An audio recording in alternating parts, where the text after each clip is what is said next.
Halo, kembali lagi di kelas Sosiologi. Nah, hari ini kita akan bahas tentang sifat-sifat stratifikasi sosial.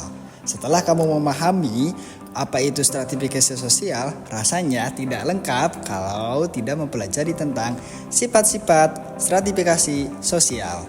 Kira-kira ada apa saja ya? Yuk simak video berikut. Nah, anak-anak, sifat-sifat stratifikasi sosial secara umum dibagi kepada 3 sifat.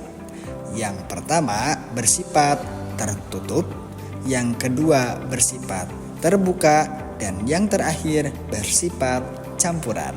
Di video kali ini kita akan bahas satu persatu, berikut juga kita akan menganalisis bagaimana contohnya di masyarakat.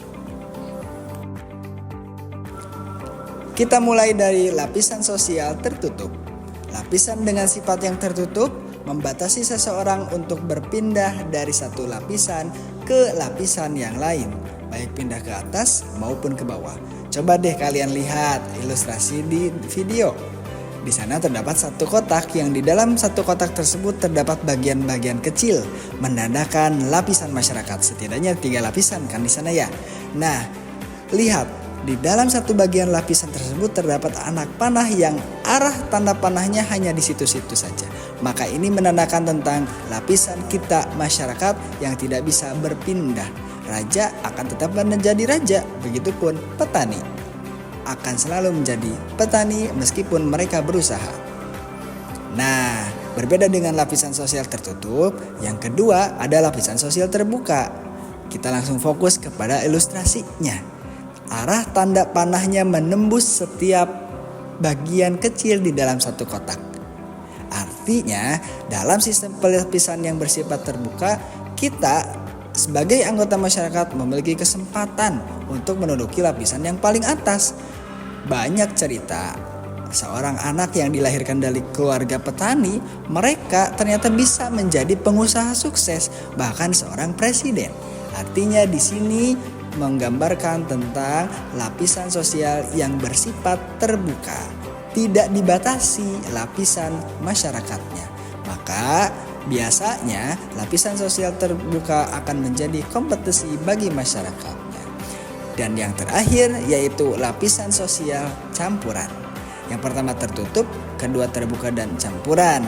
Dalam sistem yang bersifat campuran ini akan dijumpai bahwa masyarakat untuk hal-hal tertentu menggunakan sistem tertutup dan pada hal yang lain menggunakan sistem terbuka. Misalnya, masyarakat yang menganut sistem kasta, India misalnya, mereka menggunakan sistem kastanya yang tertutup. Tetapi dalam bidang ekonomi mereka bisa saja menggunakan sistem sosial terbuka. Artinya kalau dalam bidang ekonomi siapa saja boleh berkompetisi. Atau misalnya ketika masyarakat India tersebut main ke wilayah Indonesia, yang mana Indonesia menggunakan lapisan sosial terbuka. Nah, sekarang kita masuk ke instruksi penugasan analisis.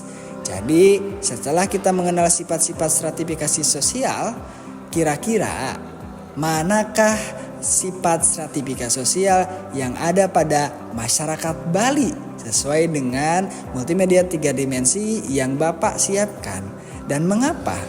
Jadi silahkan analisis, diskusikan dengan kelompok yaitu pakai forum group discussion. Lalu hasil analisisnya buatkan dalam bentuk infografis atau audiovisual atau tekstual. Setelah selesai kita akan presentasi di depan kelas. Selamat mengerjakan. Jangan lupa bahagia. Bapak pamit. Assalamualaikum warahmatullahi wabarakatuh.